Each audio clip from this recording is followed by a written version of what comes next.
Hai sahabat Prita Sehat, kembali lagi di video edukasi bersama Klinik Prita Sehat, klinik terfavorit keluarga kita.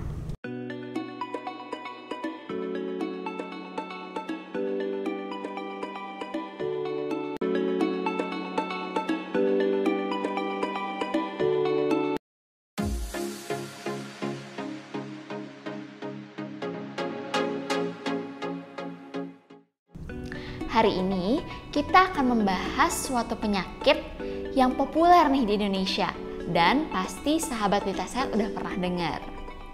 Topik hari ini adalah bintitan atau dalam bahasa medisnya adalah hordeolum. Nah, ada yang bilang kalau penyakit bintitan ini dapat terjadi kalau kita suka ngintipin orang loh. Ada juga yang bilang kalau penyakit bintitan dapat ditularkan hanya dengan saling tatap. Nah, kira-kira bener nggak sih katanya-katanya itu? Yuk kita simak lebih lanjut apa itu bintitan, kenapa bisa bintitan, dan bagaimana cara mengobati bintitan ini. Bersama saya, Kak Jane.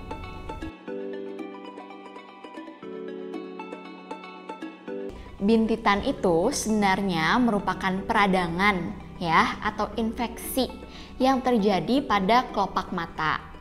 Bisa kelopak mata atas atau kelopak mata bawah.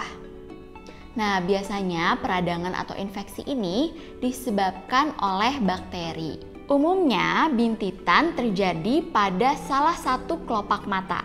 Bisa sebelah kanan atau sebelah kiri.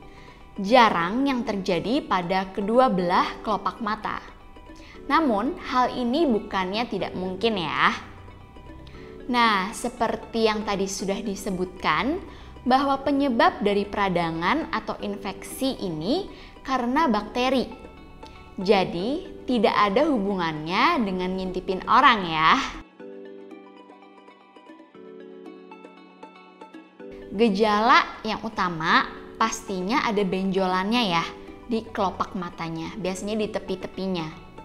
Benjolannya ini seperti bisul ya, jadi seperti bulat gitu ya atau oval. Dia seperti jerawat gitu loh, yang ada di tepi-tepi kelopak mata. Nah, biasanya juga disertai dengan gejala-gejala tambahan, seperti matanya bisa perih.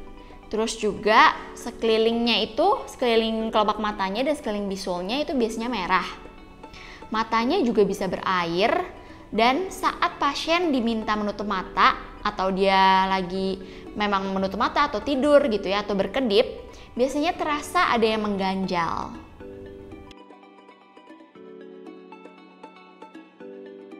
Oke, jadi memang ada beberapa faktor ya yang bisa menyebabkan bintitan atau yang tadi sudah disebutkan peradangan atau infeksi di sekitar kelopak mata.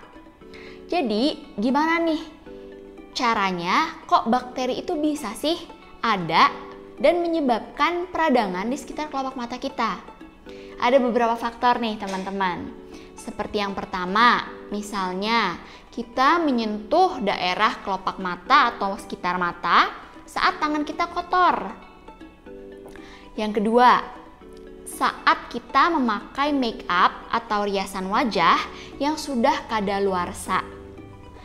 Yang ketiga, saat kita memakai make up, kita tidak membersihkannya secara tuntas. Apalagi kita bawa sampai tidur, jadi sampai besok paginya. Yang keempat, bisa saja karena penggunaan soft lens atau lensa kontak ya, yang tidak steril. Berikutnya, bisa karena memang ada peradangan di sekitar mata yang kemudian menyebabkan atau mencetuskan peradangan lebih lanjut di area kelopak mata.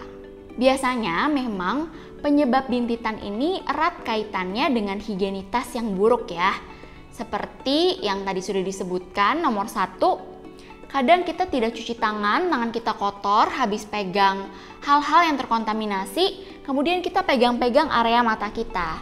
Nah, ini bisa menjadi salah satu faktor utama penyebab bintitan.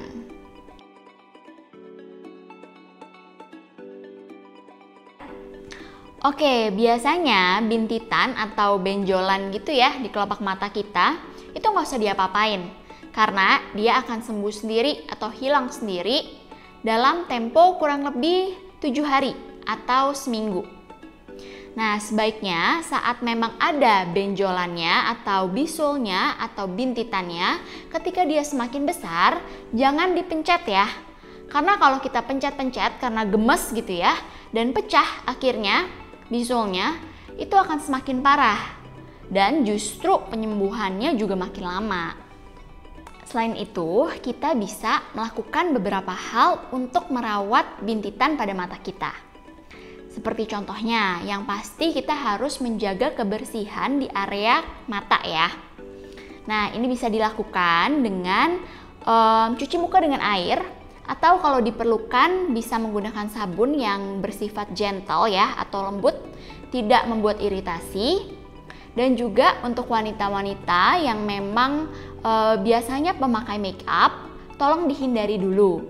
Karena takutnya substansi di make up itu membuat bintitannya semakin parah dan malah nggak sembuh-sembuh, atau lebih parah nanti dia bisa membuat infeksinya semakin menjadi-jadi. Nah, berikutnya kita juga bisa mengompres bintitan atau bisul ini. Kompresnya bisa dengan handuk hangat yang dilakukan 2-4 kali sehari. Jika diperlukan, dapat juga dikonsumsi obat pereda nyeri. Biasanya obat yang digunakan itu merupakan obat yang dapat diakses secara gampang di apotek, jadi tidak perlu resep dokter. Seperti contohnya paracetamol. Nah, apabila bintitannya tidak kunjung sembuh atau tidak kunjung membaik dalam waktu seminggu, silakan langsung konsultasikan ke dokter ya. Jadi, seperti yang sudah disebutkan sebelumnya, karena bintitan ini kaitannya erat dengan higienitas yang buruk, jadi cara mencegahnya kita harus menjaga kebersihan tubuh kita. Kebersihan tangan, kebersihan wajah, kebersihan daerah mata. Ada beberapa kiat-kiat yang dapat dilakukan nih. Seperti contohnya, yang pertama, tidak menggaruk mata. Karena dengan menggaruk mata, itu dapat menyebabkan iritasi pada mata dan dapat mencetuskan peradangan. Kalau misalnya ada bakteri di situ, di tangan kita atau di sekitar wajah kita, maka dapat berkembang menjadi bintitan. Berikutnya, kita harus rajin cuci tangan, apalagi saat hendak menyentuh bagian wajah kita. Terutama kalau pada kasus ini bagian mata ya.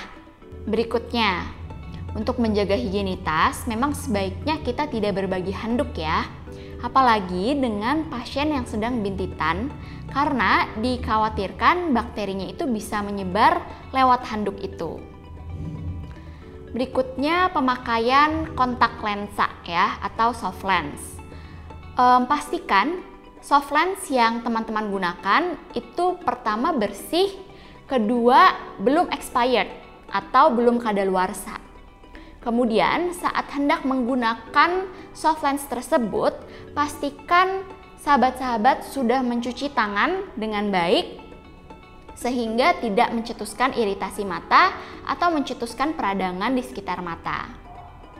Juga biasanya nih untuk cewek-cewek atau wanita-wanita, ketika hendak menggunakan make up atau rias wajah, pastikan make up yang digunakan itu belum kadaluarsa. Dan saat hendak membersihkan make up, pastikan bahwa make up sepenuhnya terhapus yang di sekitar kelopak mata. Terakhir, jangan lupa konsultasikan ke dokter jika ada bintitan yang dirasa sangat mengganggu dan juga tidak kunjung membaik ya. Nah, sekarang sahabat Vita Sehat sudah makin mengenalkan seputar bintitan atau hordeolum.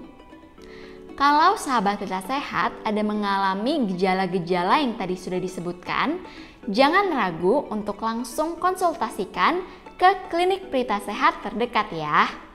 Bagi sahabat Vita Sehat yang punya usulan, berikutnya kita mau bahas apa nih di serial edukasi, boleh komen di bawah ya. Jangan lupa untuk like, komen, dan share video ini ke teman-teman sahabat Pelita Sehat. Dan jangan lupa untuk subscribe ke channel YouTube Klinik Pelita Sehat supaya nggak ketinggalan info-info dan update-update menarik lainnya. Saya Kak Jane pamit undur diri dulu. Dadah!